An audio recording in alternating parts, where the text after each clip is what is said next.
हे what's up guys, welcome back once again. हर कोई चाहता है कि किसी भी देश में कोई जंग ना हो, क्योंकि इसमें सिर्फ बेकसूर मारे जाते हैं। लेकिन क्या कभी आपने सोचा है जब जंग ही खत्म हो जाती है तो उसके बाद क्या होता है? क्या सच में पूरी तरह से शांति और मोहब्बत का माहौल बन जाता है? आज आपको इसी सवाल का जवाब मिलने वाला है।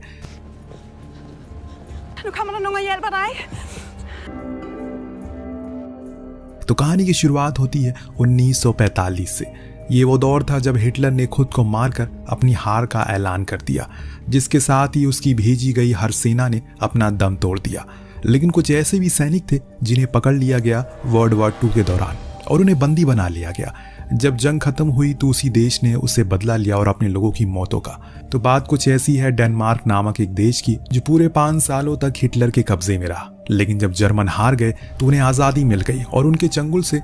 पर उस दौरान उन्होंने कई सारे जर्मन्स को कैद करके रखा, जिन्हें वो PW सेंटर में लेकर जा रहे हैं, क्योंकि वहां उन्हें एक खास काम दिया जाएगा। रास्ते में जब ये सभी जर्मन जा रहे थे तो उसी दौरान सार्जेंट कार्ल को हम देखते हैं, जो ब्रिटिश आर्मी के पैराशूट रेजिमेंट के कैप्टन है और अभी वो डेनमार्क में है, क्योंकि ब्रिटिशर्स उन्हें सपोर्ट दे रहे हैं। जब कैप्टन ने देखा कि जर्मन जवान के हाथों में डेनमार्क देश का झंडा है तो उसने उसे मुक्का मारकर नीचे गिरा दिया और कहा कि तुम कुत्तों की औकात नहीं है मेरे देश के झंडे को अपने इस नापाक हाथों में थामने की। ये देश मेरा और मेरे लोगों का है और तुमने जो कुछ भी किया है तुम्हें उनकी सजा जरूर मिलेगी। उस सोल्जर ने कुछ नहीं कहा और ना ही ये बताया कि आखिर वो एक जर्मन नागरिक होकर डेनमार्क के झंडे को लेकर क्यों जा रहा था। इन सभी को एक ट्रक में बैठाया गया, लेकिन ये सभी अब मर चुके थे। सिर्फ इनका जिस्म यहाँ बैठा था। सभी की आंखें पूरी तरह से नम थी, क्योंकि उन्हें घर वापसी की उम्मीद थी। लेकिन शायद वो उम्मीद ढलते सूरज के साथ खत्म हो गई। बातों से पता चलता है कि ये सभी एक ही रेजिमेंट के सोल्जर थे जिन्हें वर्ल्ड वॉर 2 के दौरान पकड़ा गया था। वहीं दूसरी तरफ कैप्टन, जो कुछ फ्लैग्स को लेकर वेस्ट कोस्ट की तरफ जा रहा है, वहां नक्शे को देखकर उन झंडों को वहीं लगा देता है और यही उसका आज का काम था जिसने उसे पूरा कर दिया। सभी अब कैंप पहुंच गए, जहां इनके सामने डैनिश कैप्टन ईबे उन्हें बताता है कि जंग तो वो हार गए, लेकिन उस जंग के दौरान उन्होंने जिस गंदगी को उनके खूबसूरत से देश में फैलाया है और अब वो खुद अपने हाथों से उसे साफ करेंगे। हाँ, ये बात वो हमेशा अपने दिमाग में डाल लें कि इस डेनमार्क की सरजमीन पर हर एक शख्स उनसे नफरत करता है, तो किसी भी तरह कोई गलती ना करे, वरना उसका अंजाम बहुत बुरा होगा। कुछ देर के भीतर इन सोल्जर को बताया जाता है उन्हें वेस्ट कोस्ट जाना है। वहां पर जर्मन आर्मी द्वारा बिछाई गई एक्टिव लैंड माइन को डिफ्यूज करना है। उन्हें दरअसल वर्ल्ड वॉर 2 के दौरान पूरे डेनमार्क में तकरीबन 20 लाख माइन को बिछाया गया, जिसमें से आधी से ज्यादा अभी भी एक्टिव है और उसे ये लोग खत्म करेंगे, यानी मौत को अपने हाथों से छुएंगे। और अगर किस्मत अच्छी रही तो जिंदगी नसीब होगी, लेकिन अगर अच्छा दिन नहीं रहा तो तोहफे में मिलेगी मौत। यही जिंदगी होती है सोल्जर की, जो अगर दूसरे देश के हाथ लग जाए तो उन्हें जिंदा ही मार दिया जाता है। तो अब इनमें से कुछ जवानों को चुन लिया जाता है जिन्हें माइन को डिफ्यूज करना था। 13 लोग अपना हाथ खड़ा करते हैं, लेकिन ऐसे इन पर भरोसा नहीं करते डैनिश आर्मी, इसीलिए वो उनका पहले इम्तिहान लेते हैं। उन्होंने एक घर में एक जिंदा माइन को रख दिया और कहा किक करके सभी जाओ से डिफ्यूज करो। सभी घबराए, लेकिन हर किसी ने खुद की जान बचा ली, सिवाय एक आखिरी सोल्जर के। वो घबरा गया और मारा गया, जिस चीज को देखने के बाद इन 12 के अंदर इतना तो यकीन हो गया कि इनके लिए हर दिन एक नई जिंदगी है, क्योंकि कल ये रहेंगे या नहीं रहेंगे इन्हें नहीं पता। वेस्ट कोस्ट पहुंचने पर इन्हें एक खेलती हुई बच्ची दिखाई दी, जिसका घर वहीं बीच किनारे था। लेकिन जैसे ही उसकी माँ ने देखा कि कुछ लोग आ रहे हैं जिन्होंने जर्मन यूनिफॉर्म पहनी है, तो वो अपनी बच्ची को अंदर ले गई और इन लोगों को खूब गालियां भी दी। तभी वहां पर कैप्टन कार्ल आ गया, जिसे हमने कहानी की शुरुआत में देखा था। दरअसल ये इनका इंचार्ज है, यानी कि इनके दिन और अभी जिल्लत भरे होने वाले हैं, क्योंकि वो बहुत ही ज्यादा क्रूर है, जिसका छोटा सा दृश्य अभी हमने देखने को मिलता है। जब वो सभी के सामने उनका नाम पूछ रहा था तो वो उसी में से 2 जुड़वा भाई भी थे, जिनकी उम्र बहुत कम थी। हालांकि इसमें सभी की उम्र 15 से 18 साल के बीच में है, यानी कि ये तो सही से बड़े भी नहीं हुए और अभी इन्हें जंग में भेज दिया गया। जंग के मायने भी इन्हें शायद अभी मालूम नहीं होंगे। अब उसी जुड़वा भाई में से एक एरिश अपने साथ साथ अपने भाई का भी नाम बता देता है। ये सुन कैप्टन उसे जोर का थप्पड़ मारता है और बोलता है कि जितना पूछा जाए सिर्फ उतना ही बोलो। इसके बाद इन लोगों को उनके काम के बारे में बताया गया, जिसमें इन्हें तकरीबन 45,000 माइन को डिफ्यूज करना था, जो इस बीच पर लगाई गई है। यानी कि हर घंटे इन्हें 6 माइन को खत्म करना होगा, तब जाकर ये 3 महीने में उसे खत्म कर पाएंगे और इसके बाद घर जा सकेंगे। 90 दिन इनके लिए जहन्नुम जैसे होने वाले हैं, पर घर जाने की उम्मीद इन्हें हर दिन जिंदा रखेगी। इन्हें एक लकड़ी दी जाती है जिसकी मदद से ये पता लगा पाएं कि किस किस हिस्से में माइन है। और उसे फिर खोलकर डिफ्यूज करते हैं। हर पल मौत का डर लगा रहता है, सिर्फ उसे डिफ्यूज करने वालों को नहीं बल्कि उसके आसपास लेटे रहने वालों को भी, क्योंकि इन माइन का असर काफी दूर तक रहता है। आज पहला दिन काफी जल्दी खत्म हो गया क्योंकि उन्होंने जल्दी से काम को खत्म किया। जब ये वापस से कॉटेज में गए तो एक सोल्जर ने कहा कि वो जब यहाँ से जाएगा तो अपने दोस्त की फैक्ट्री में मैकेनिक के तौर पर काम करेगा, और ऐसा कह के वो बहुत खुश हो रहा था, जो हेलमन से देखा नहीं गया। दरअसल हेलमन इन सब में से सबसे बड़ा था और उसे कहीं ना कहीं सच पता था। उसने कहा, तुम्हें क्या लगता है यहाँ के हालातों को देखकर तुम जिंदा वापस जा पाओगे? और उसकी बातों को सेबेस्टियन ने काट दिया और कहा कि तुम चुप करो, हम जरूर घर जाएंगे और सब जाएंगे। लेकिन हेलमन उसे सिर्फ इतना ही कहा, इतना भ्रम मत पालो कि आगे जाकर वो तुम्हें मौत से ज्यादा तकलीफ दे। एक दिन हम देखते हैं कि दोनों भाई बाहर ही बैठे थे, जिसमें एक छोटे भाई अर्नेस्ट को जोर की भूख लगी। उसी दौरान उन्होंने देखा कि वही बच्ची जिसका नाम एलिजाबेथ है, वो बाहर अपनी गुड़िया के साथ खेल रही है, जिसके पास एक ब्रेड का टुकड़ा था जो उन्हें भूख को मिटा सकता है। तो बर्नर उसकी तरफ जाकर उससे बात करने लगता है, लेकिन तभी उसकी माँ आकर उसे अंदर चलने को कहती है और इसी मौके का फायदा उठाकर वो उस ब्रेड के टुकड़े को उठा लेता है और अपने भाई को ला कर देता है। हालांकि भूख तो उसे भी लगी थी, लेकिन उसके भाई ने खा लिया, मतलब उसने खा लिया। काम खत्म होने के बाद कैप्टन कार्ल आकर सभी से कहता है कि अब वो जाकर सो जाए। या हम देखते हैं कि वो उन्हें कॉटेज के गेट पर बड़े से लकड़ी का फट्टा लगा देता है ताकि कोई भाग ना पाए, कि हर दिन इन्हें अलग अलग किस्म के माइन का सामना करना पड़ता और उन्हें भूखे पेट काम करवाया जा रहा था, क्योंकि उस दौरान पूरी दुनिया में खाने की कमी हो चुकी है, क्योंकि पैसे किसी भी देश के पास नहीं थे, सब तो जंग में खर्च हो गए, इसीलिए अब इन्हें ऐसे ही काम करना पड़ेगा।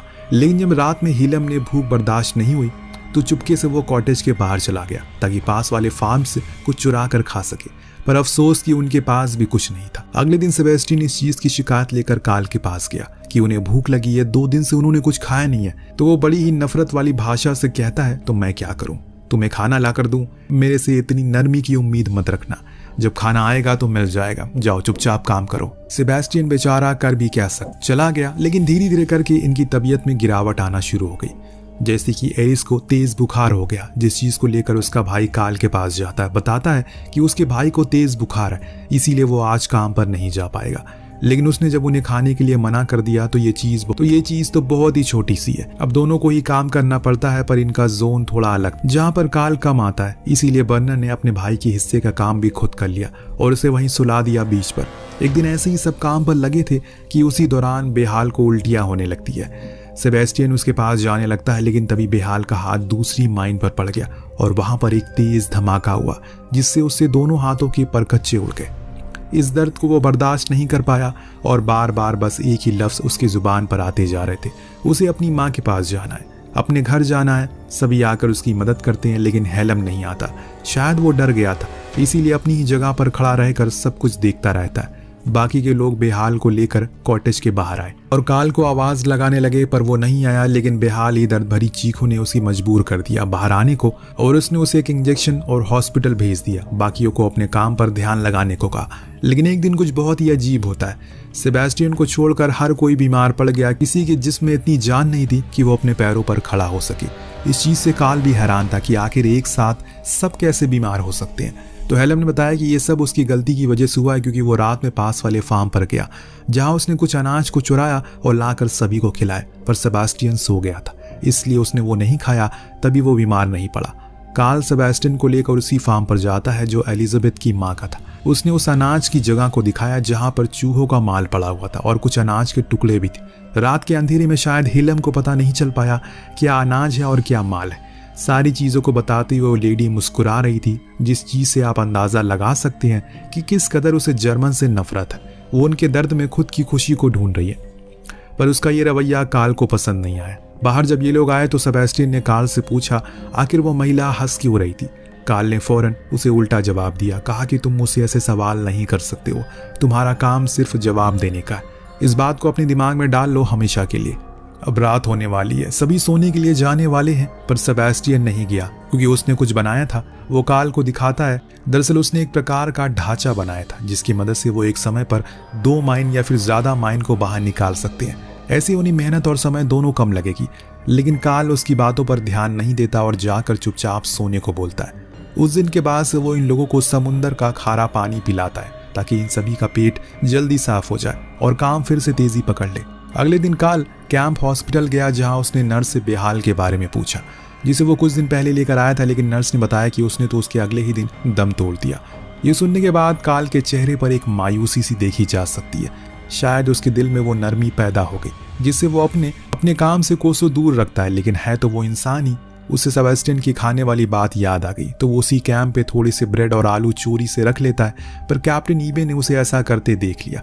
खैर, जब वो सुबह सुबह खाना लेकर आया तो सभी बहुत खुश हुए, क्योंकि न जाने कितने दिनों बाद वो खाना खा रहे थे। और उस दौरान वो उनसे बताता है कि आज वो सिर्फ खाना लेकर नहीं बल्कि एक बुरी और अच्छी खबर भी लेकर आया है। लेकिन पहले अच्छी से शुरू करते हैं। बेहाल अब ठीक हो चुका है और उसे हमने उसके घर भेज दिया। काल ने झूठ कहा क्योंकि वो नहीं चाहता किसी भी लड़की के ख्याल में आए कि वो यहाँ पर मर सकता है, क्योंकि उसे उनकी सच में चिंता होने लगी है। अब बारी आई बुरी खबर की, जो ये थी कि उन्हें अब हफ्ते में 8 माइन निकालनी होगी, क्योंकि वो समय से बहुत पीछे चल रहे हैं। अब सभी ने खाने को बड़े ही चाव से खाया, फिर काम पर लग गए। रात हुई तो हर रात की तरह वो सोने चले गए। लेकिन आज उनके साथ एक बुरी चीज होती है। दरअसल ईबे आया था अपने लोगों के साथ। उसने इन सभी को आधी रात में ही बाहर बुलवाया। उसमें से एक के ऊपर पेशाब कर दिया, जिस चीज को सेबेस्टियन रोकता है, लेकिन वो नहीं मानते और उसे भी मारते हैं। और अंदर सो रहा काल थोड़ी देर बाद शोर से उठ जाता है और तुरंत ही बाहर आता है। उसने सभी को डांटा और ईबे को उसकी हरकत के लिए भी सुनाया। कहा कि वो ऐसी चीजों को बिल्कुल बर्दाश्त नहीं करेगा, क्योंकि उसने बहुत ही मुश्किल से इन सभी को उत्साहित किया था काम करने के लिए। अगर ये ढीले हो गए तो काम नहीं हो पाएगा। ईबे उसे खाने वाली बात याद दिलाते हैं, जो सुनने पर काल समझ गया कि वो जान गया कि उसने खाना चुराया। तो उसने झूठ कहा कि उसने वो खाना अपने और अपने कुत्ते के लिए लाया था। लेकिन ईबे को यह बात अच्छे से पता है कि वो उस खाने को उन जर्मन के लिए ही लाया था, क्योंकि उसके लिए तो अलग से कैंप से खाना भिजवाया जाता है। दोनों में इसी चीज को लेकर बहस हो जाती है, जिसमें काल उसे बोला कि तुमने मुझसे झूठ कहा। ये तो आधी उम्र से भी कम लड़के हैं और ऐसे में इन्हें काम करवाना बहुत मुश्किल है, क्योंकि उसमें से कुछ अभी 11-12 साल के हैं। तो ईबे समझ गया कि उसके दिल में वो एहसास पैदा होने लगे हैं, लेकिन काल इस बात से साफ इनकार करता है। 2 दिन बाद हम सभी लड़कों को बीच पर काम करते हुए देखते हैं। इस दौरान सेबेस्टियन को एक माइन मिली जिसके नीचे तार लगा हुआ था, जो देख वो समझ गया कि ये डबल माइन है, यानी कि इसे एक और माइन से जोड़ा गया है। और वो ये बात अपने साथ ही काम कर रहे लड़कों को भी बताता है, जो थोड़ी दूर दूर पर थे। पर बर्नर ने जब अपने भाई को बताने की कोशिश करी, वो उसकी आवाज इतनी बुलंद हो नहीं सकी कि वो उसके कानों तक जा सके, जिसका नतीजा हुआ एर्नेस्ट ने उस माइन को उठा लिया, जिसके चलते वहां एक जोरदार धमाका हुआ, जिसमें एर्नेस्ट के शरीर के चीथड़े उड़ जाते हैं। ये मंजर देखकर बर्नर खुद को रोक नहीं सका और उसकी तरफ भागा। बाकी के लड़कों ने उसे फौरन ही पकड़ लिया, क्योंकि वहां जाना सही नहीं है। अभी न जाने कहां और कौन सी माइन लगी होगी, पर बर्नर की तो दुनिया उजड़ गई थी। अब किसके लिए वो जिएगा? जब ये लोग उसे कॉटेज में लेकर आते हैं तो वो बार बार सिर्फ यही कहता है कि आखिर वो लोग क्यों रोक रहे थे उसे। वो अपने भाई से तो मिलने जा रहा था, लेकिन शायद वहां मौजूद सभी को पता था कि वो अब कभी नहीं मिल पाएगा उसे, कभी भी नहीं। इतने में वहां पर काल आ गया, जो अब सिर्फ बाहर से कठोर रह गया। अंदर से वो पूरी तरह से पसीज चुका है और उसे अब खुद पर घिन आने लगी है कि आखिर वो क्या काम कर रहा है। क्या वो इन नौजवान लड़कों की मौतों के लिए खुद को कभी माफ कर पाएगा? इन्हें तो अब घर जाना चाहिए और अपनी उस जिंदगी को शुरू कर देना चाहिए जो अब शुरू होने वाली है। लेकिन जंग खत्म होने के बाद वो यहाँ पर हर दिन जंग से लड़ाई लड़ रहे हैं, सिर्फ इस चीज के लिए वो जर्मन है। उसने बर्नर को नींद का इंजेक्शन दिया, जिससे वो थोड़ी देर सो गया। लेकिन जब तक वो सोता रहा तब तक काल ने उसकी पेशानी पर हाथ को नहीं हटाया और वो उन्हें अपना परिवार मानने लगा है। अगर किसी की मौत हुई तो वो ऐसा लग रहा है कि उसके साथ वो खुद भी मर जाएगा। वो इन भावनाओं को व्यर्थ नहीं कर पा रहा था। 5 साल चली इस जंग में उसके अंदर इतना गहरा प्रभाव डाल दिया था कि उस नफरत को मोहब्बत में बदलने में अभी समय लगेगा, लेकिन एक दौर आएगा जब नफरत हार जाएगी। सेबेस्टियन काम खत्म होने के बाद ढलते सूरज को बड़े ही गौर से देख रहा है, मानो वो सूरज नहीं डूब रहा बल्कि उसकी उम्मीद डूब रही है घर जाने की। दूर खड़े काल ये सब देख रहा था। उसे बड़ी देर सोचा, फिर वो किया जो अभी तक उसने कभी नहीं किया। वो जाकर उसके पास बैठ गया और बातें करने लगा। बातों के दौरान उसने सेबेस्टियन के गले में पहने उस लॉकेट के बारे में पूछा।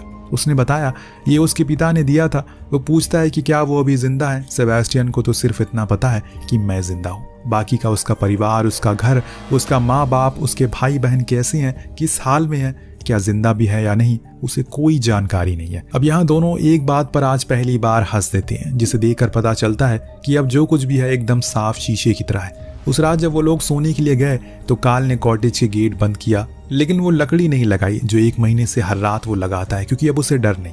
अगले दिन वो इन लोगों को ढेर सारा खाना कैंप से ला कर देता है और एक दिन हम उसे सभी के साथ में फुटबॉल खेलते हुए देखते हैं। लेकिन वापस आते टाइम एक अनहोनी हो जाती है। जब काल ने बॉल फेंकी अपने कुत्ते के लिए तो वो उसे उठाने ले गया, पर शायद वहाँ एक माइन थी। जिसके ऊपर उसका पैर पड़ गया और वो वहीं मारा गया। इस चीज से काल भी बहुत ज्यादा गुस्से में आ गया था, क्योंकि वो कुत्ता उसके सबसे करीब था और इस चीज का क्रोध वो हेलम पर निकालता है, क्योंकि उनका काम था माइन की काउंटिंग करना, लेकिन वो उसे असफल रहा। उनके मुताबिक अब तक 1200 माइन निकाल ली गई है। जहां वो थे वहां पर कोई भी माइन नहीं थी, तो वो कैसे एक माइन छूट गई, या फिर वो जमीन के बहुत नीचे थी। काल को अभी यकीन नहीं होता, इसीलिए वो इन सभी को एक साथ उस बीच के चक्कर लगाने को कहता है, ताकि पता लगा सके क्या सच में बीच सेफ है। इन लोगों के एक साथ चलना शुरू किया। ऐसा कुछ नहीं था, हेलम सही था, शायद वो बहुत नीचे होगी, पर काल अभी भी बहुत गुस्से में है। जब हेलम वापस आया तो वो भागने की कोशिश करने लगा, लेकिन सेबेस्टियन ने उसे ऐसा करने से रोका। वो काल का भरोसा नहीं तोड़ सकता। उसने वादा किया है जब काम खत्म हो जाएगा तभी वो सब घर जाएंगे। एक दिन इन्हें कॉटेज में वही डैनिश महिला भागती हुई आती है, क्योंकि उसकी बेटी रेड जोन में चली गई है। ये सभी उसकी मदद के लिए फौरन भागे। जब इन्होंने देखा कि वो एकदम बीच में है तो सेबेस्टियन धीरे धीरे करके माइन को डिफ्यूज करने लगा और आगे बढ़ने की कोशिश में लग गया, पर इतने में बर्नर दूसरे साइड में आ गया और जाकर उस बच्ची के पास खड़ा हो गया। इतने में सेबेस्टियन भी वहां पहुंच गया और एलिजाबेथ को लेकर वापस गया। उसने बर्नर से भी वापस आने को कहा, लेकिन वो नहीं माना। सब समझ गए कि वो क्या करने वाला है, क्योंकि उसके चेहरे से अब ये साफ झलक रहा था उसके जीने की वजह अब खत्म हो चुकी है, तो उसकी इस लाचार जिंदगी का कोई वजूद नहीं है। इतने में उसने एक माइन पर कदम रखा और इस धमाके से उसके शरीर के हजारों टुकड़े हो गए। उसके शरीर के हजारों टुकड़े हो गए, जिसे वो मारा गया। अब यहाँ काल समझ चुका है ये चीज उन्हें डरा देगी, इसीलिए वो सीधा सेबेस्टियन के पास आया और कहा कि बस थोड़ा सा काम और रह गया, उसके बाद तुम सभी अपने घर लौट जाओगे। उसकी ये बात उसके अंदर फिर से उम्मीद ला देती है। उस दिन के बाद से इन्होंने काफी तेजी से काम किया, जिसके चलते अब काम लगभग खत्म हो गया है। हम देखते हैं कि जिन माइन को डिफ्यूज कर दिया है उसे ये लोग ट्रक में भर रहे हैं, लेकिन तभी एक माइन फट गई क्योंकि वो सही से डिफ्यूज नहीं हो पाई। ये धमाका बहुत ही ज्यादा बड़ा था, जिससे सब दहल जाते हैं। अब काम खत्म हो गया है। वादे के मुताबिक उन चारों को काल ट्रक में बैठाकर वापस उनके घर भेज देता है। अब अलविदा कहने यहाँ पर काल नहीं बल्कि वो महिला और उसकी बच्ची भी आई थी। जी हाँ, वही महिला जो इन लड़कों की बीमारी पर हंस रही थी, लेकिन आज उसके जाने पर उनकी आंखों में आंसू थे। दोनों ही तरफ वाले हार गए, बस जीती तो इंसानियत। कैंप पहुंचकर काल ईबी को बताता है कि काम पूरा हो गया है, तो ईबी कहता है उसे वो लड़के वापस चाहिए, क्योंकि सील बीच पर अभी भी काम काफी बचा है। तजुर्बेकार लड़के चाहिए। उसकी ये बात सुन काल का खून खौल गया। उसने कहा कि वो यहाँ 14 आए थे, लेकिन वापस सिर्फ 4 गए। क्या तुम्हारा जमीर मर गया है? हमेशा यही धरती पर नहीं रहोगे तुम, ऊपर भी जाना है। क्या मुंह दिखाओगे वहां ईश्वर को? उसने जिद बांध ली और कहा कि वो उन्हें वापस जाने नहीं देगा। काल ने उसे रिक्वेस्ट की कि वो ऐसा ना करे, पर वो नहीं माना। इसीलिए बीच रास्ते से उन चारों को सील बीच पर भेज दिया गया, जहां फिर से उसने काम करवाया जाएगा। सेबेस्टियन को तो कुछ समझ में नहीं आ रहा था कि ये सब क्या हो रहा है। इतने में वहां एक ट्रक इन चारों के लिए आई थी। इन्हें उसमें बैठाया गया और जर्मन बॉर्डर के 500 मीटर की दूरी पर छोड़ दिया गया। दरअसल ये काम काल का था, जो वही मौजूद था। उसने सेबेस्टियन से कहा कि जाओ, तुम्हारे घर पर तुम्हारे माँ बाप तुम्हारा इंतजार कर रहे होंगे, हो सकता है तो मुझे माफ कर देना। सेबेस्टियन ने सर को हिलाया और भाग गया। और आखिर में जब वो मुड़ा तो उसने उस इंसान की आंखों में आंसू देखा जो कभी उन्हीं जर्मन से इतनी नफरत करता था, क्योंकि उनके हल्के से हंस देने पर भी उन्हें मौत के घाट उतार देता था। लेकिन समय बदल चुका है। इस दृश्य के साथ ये कहानी यहीं पर समाप्त होती है। आपको कहानी कैसी लगी हमें कमेंट करके जरूर बताएगा। मिलते हैं अगले वीडियो में।